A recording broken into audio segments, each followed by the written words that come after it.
light within our hearts, light within our thoughts, light within our words. May one and all and everything, blessed and loved ever be. Welcome. I am Sister Who.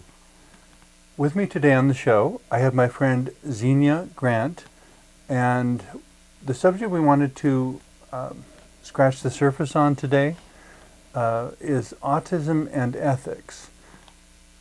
Obviously, in a little half-hour show, we're not going to say everything that can or needs to be said, but perhaps we can at least give a few ideas for people to come to their own conclusions in their own situations.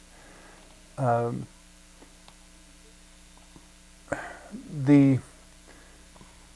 of the things maybe we should introduce first is what exactly the autism spectrum is in the first place, and whether ethics can be regarded the same way from one end to another. I'm a little nervous or anxious about people who want to, I was kind of patronizing, where if someone were to say, for example, when an ethical question is presented, oh, he doesn't know the difference because he's autistic. Yeah, especially with those who are considered, quote unquote, what they call the lower end of the spectrum. They're nonverbal or have a lot of motor problems, which is either called apraxia or dyspraxia, or those who, may not seem like they're aware because their body doesn't know where it is in space. I think sometimes people also say it simply because they disagree.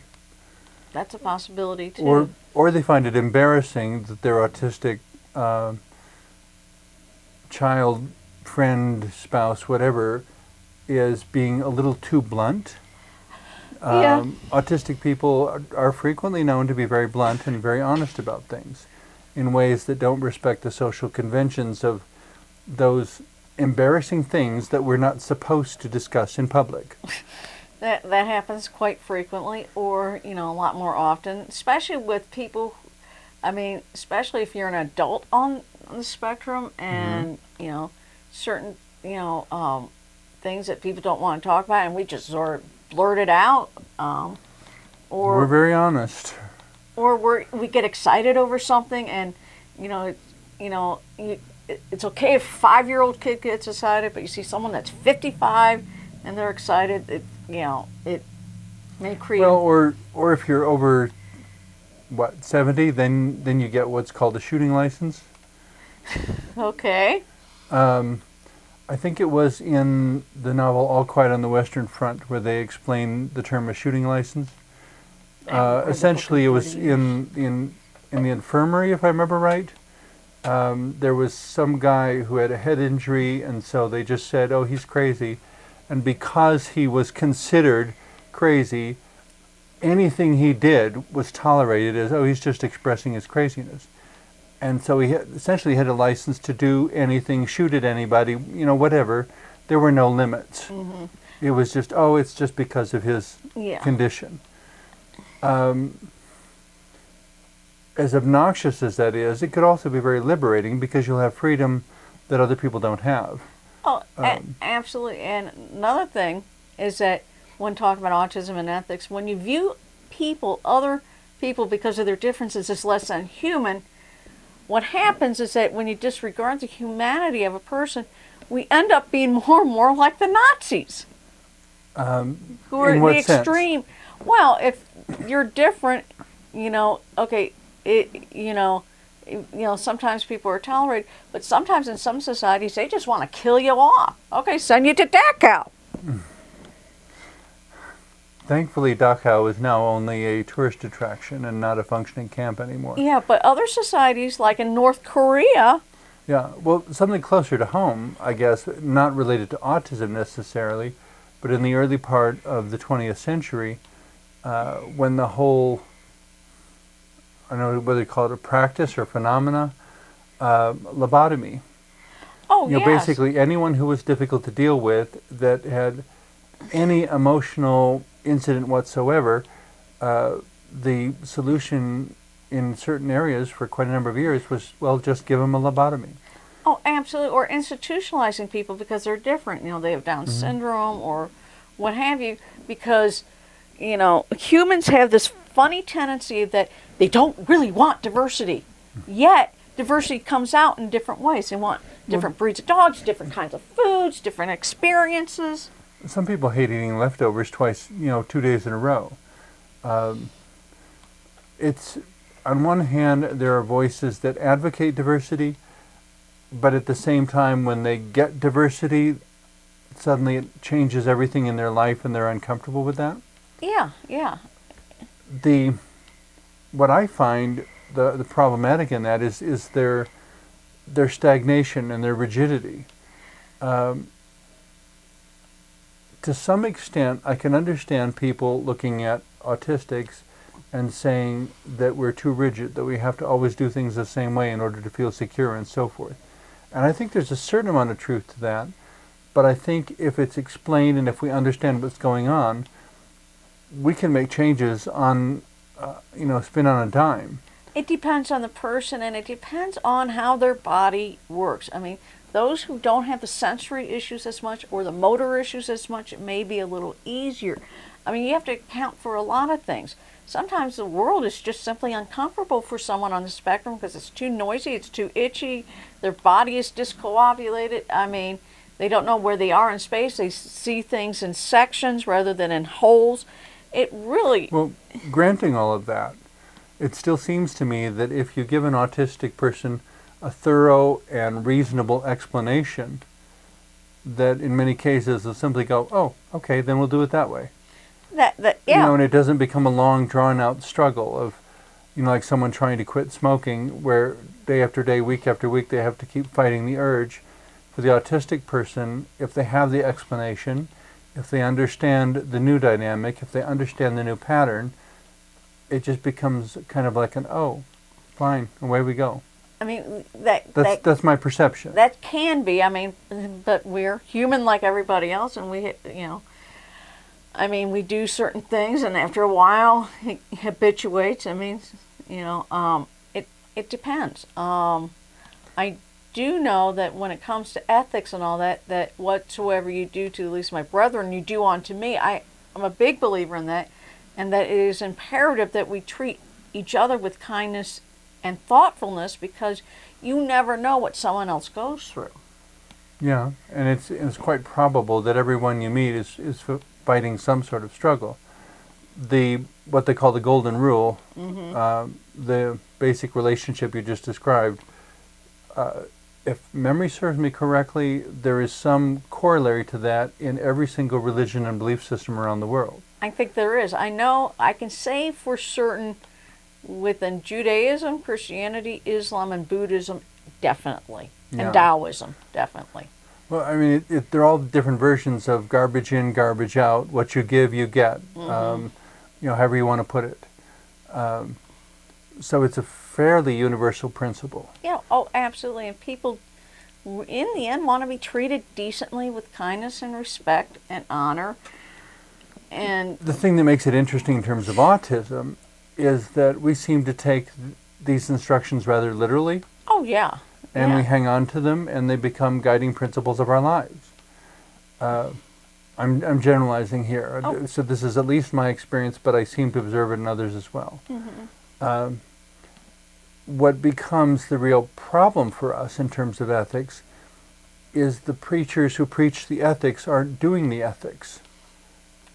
Hypocrisy is mind-boggling. Oh, and not only is it mind-boggling, it's very confusing and very contradictory to have someone say one thing and they actually do totally something else. We expect consistency, and we expect, predictability. Well, we expect not to be lied to. Oh, of course. If you said this is what you believe, but you're not doing it, are you lying to me? Yeah, and a lot of us on the spectrum expect total honesty, whereas my observation is that a lot of people who are not autistic don't expect total honesty from anything. From anything. I don't know if I could ever drum up that much cynicism, though. I mean, I'm always drifting back to being the idealist and wanting to believe in honesty and kindness and everything else. Oh, understood. All a cynic is an idealist gone sour. It's an amusing way to put it. I mean, Probably, it sounds like a topic for another show. understood. Something I've heard from a variety of people, though, when it comes to autism, is that we are remarkably ethical people. I have heard that, yes. And I don't know if that's because of the avoidance of duplicity, or if it's just that we really do believe in being fair and being loving and being kind and so forth. And where does that come from? It comes from that when you don't always know the social norms or social values, you go by with who you are. You're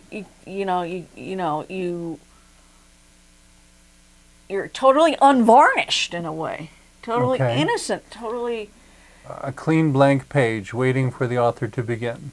something similar to that. Okay. And we also expect others to be honest and fair and not duplicitous. And Well, which in a way is what would make especially high-functioning autistic people, which by high and low functioning, what we're talking about really is the ability to interact with the dominant world around them. and not only interact, but also, in my mind, has to do with how much verbal ability it has, what if they use augmentative communication, and how much sensory issues they have, and if they have almost like CP, cerebral palsy-like movements. Mm. So it's a little more complex in how I look at it.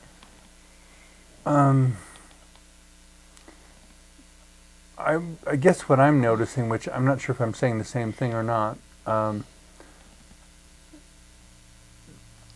we seem to be extremely moral people. And so much so that we understand what's ours and what's not ours, and we're very ethical people. Wouldn't think of stealing, no matter how much it's worth, no matter how easy it would be to sell it somewhere, because it's not mine. So I wouldn't even think that way. And not only that, but we're also afraid of getting into trouble because some of us don't want to deal with authority. May God bless us all and keep them away from me. You like your Russian references. I'm Slavic in heart. But that applies just as much to anyone else. I mean, I grew up in the Roman Catholic Church, and I did. I grew up Catholic too. It was always this understanding that the Pope is the Pope, and he's a long ways away, and we would just as soon he stays there. Because on the local level, people did pretty much whatever they wanted to, and yet people who I would now suspect of having autism, at the time I didn't really know what was wrong or right or why we're having trouble understanding them or communicating with them, but they didn't seem bad. But there seems to be this remarkable commitment to a moral and ethical life. Because to be a true human being, you have to be true to who you are, and if you're not true to who you are, in the end, you confuse yourself. Yeah, if you're not honest with yourself, then you've got two different sets of facts and stories and demonstration performance to do. And it's like you have to remember how you behaved with each person you met, because you have to behave a similar way next time or they're going to get worried. Instead of just saying, I'm not going to keep track of all that, I'm just going to be myself. Yeah, and a lot of people are afraid of being themselves. And I've never understood that either, but I guess it's because I've never learned how to be any different.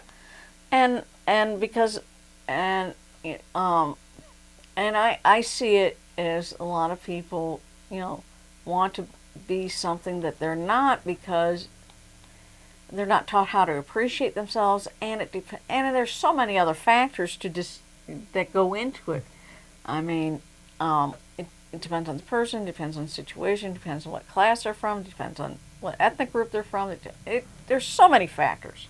Well, addressing this whole subject from a different angle,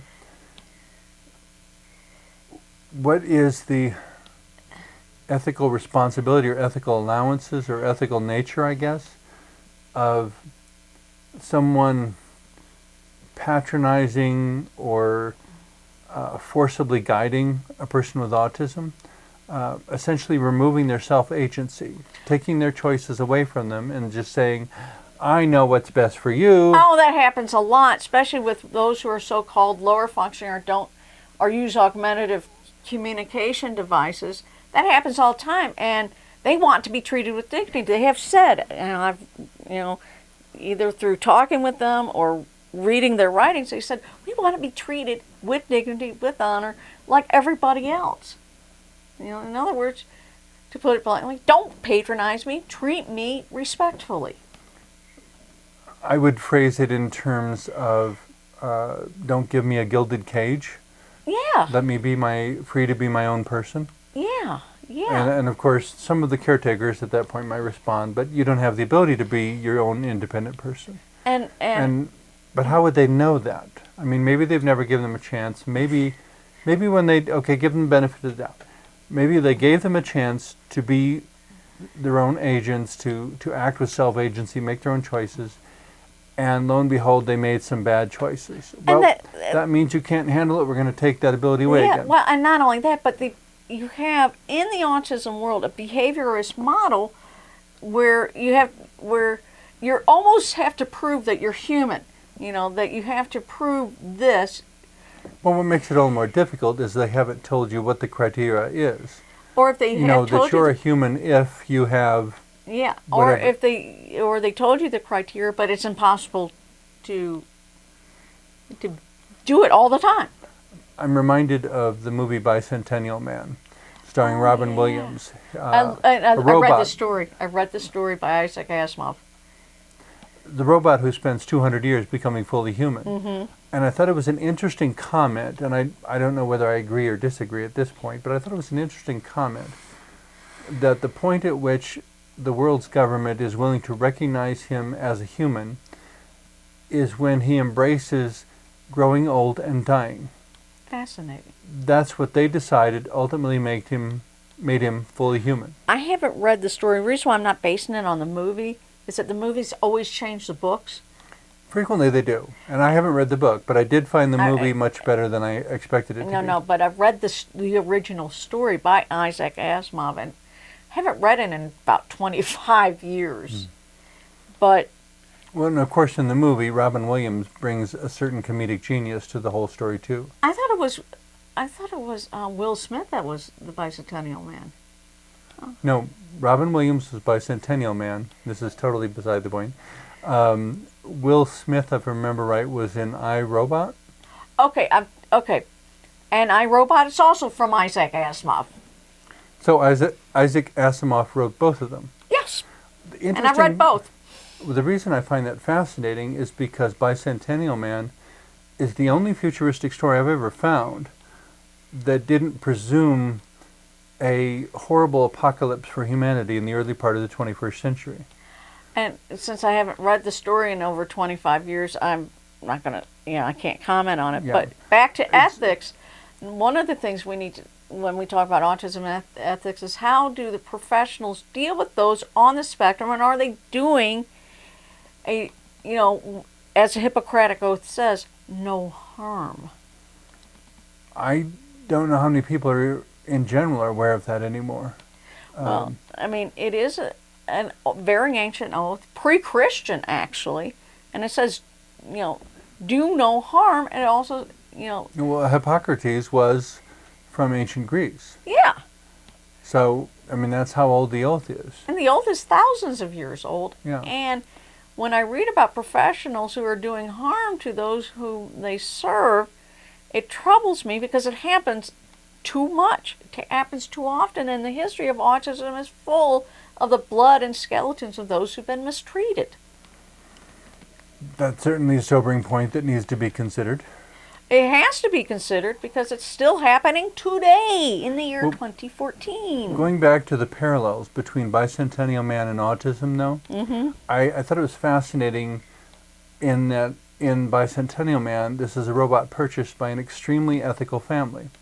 So much so that when they gave him access to their library and he started reading and learning and developing intelligence, to where he showed up one day and said, "I wish to buy my freedom."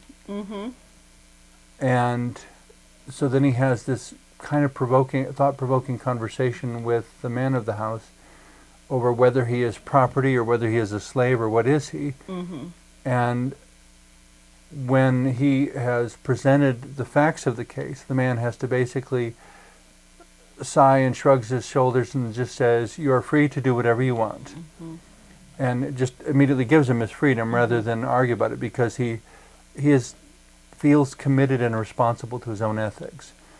When it comes down to autism, there's a lot of really, really important questions that need to be asked and not given simplistic answers.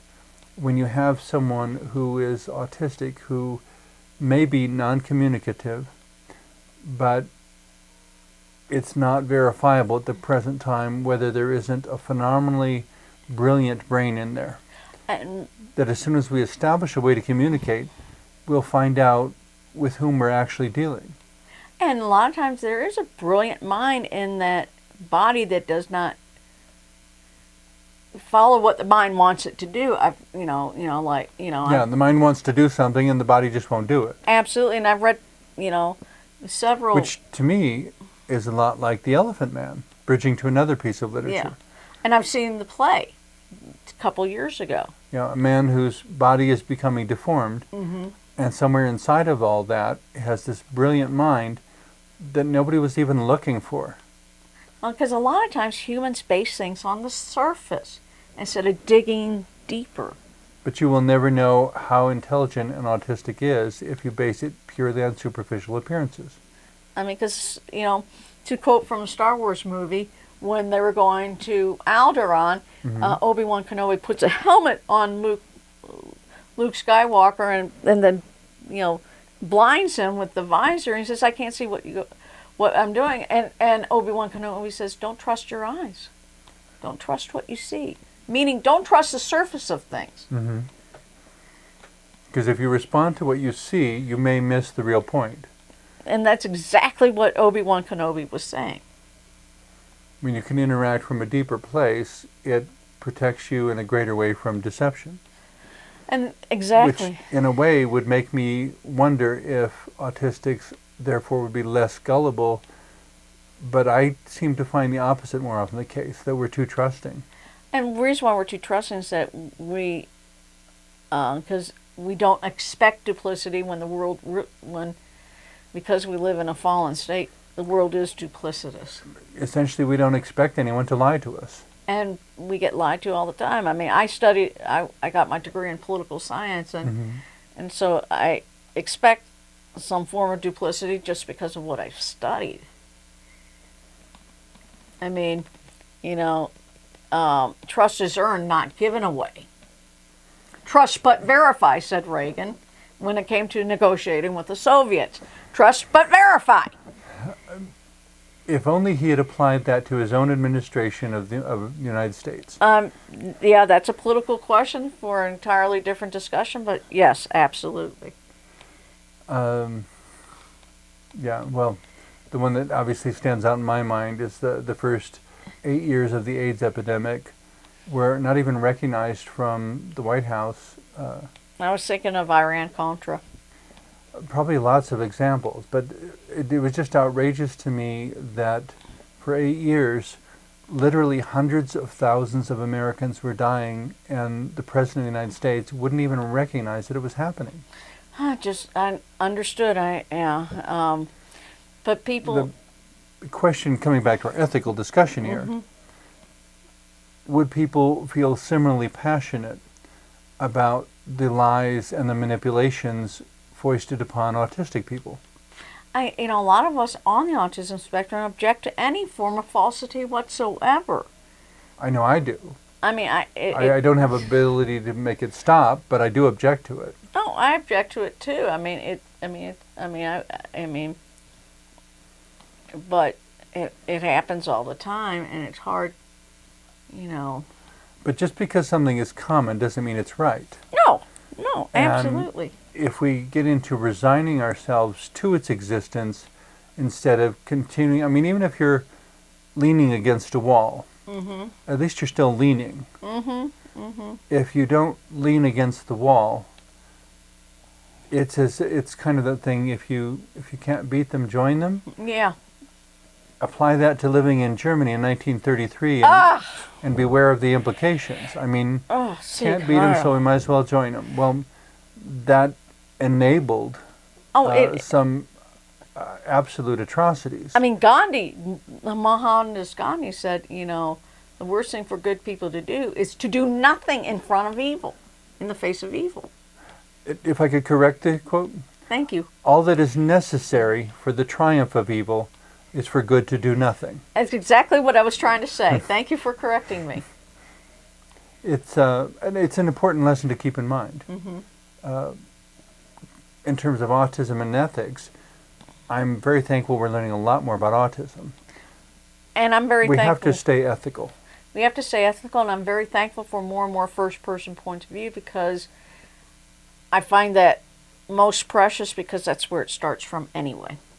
I think ultimately, when we get enough of these first-person accounts, gradually some patterns will start to emerge. I suspect they're going to have a lot to teach humanity about ethics. Yep, absolutely. Thank you very much for everything you shared today. Thank you. And thank you for watching.